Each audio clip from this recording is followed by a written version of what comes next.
آخر أخبار الانتقالات الشتوية في أوروبا.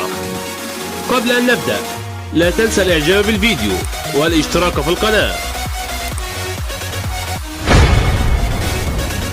صحيفة بيلد الألمانية: إدارة ريال مدريد في محادثات مع مدافع لايبزيج جيفارديول من أجل ضمه لريال مدريد في هذا الشتاء. صحيفة ماركا الإسبانية: إدارة تشيلسي تحدثت مع وكيل أسينسيو من أجل التعاقد معه في الصيف المقبل بعد اقتراب رحيل حكيم زياش من تشيلسي.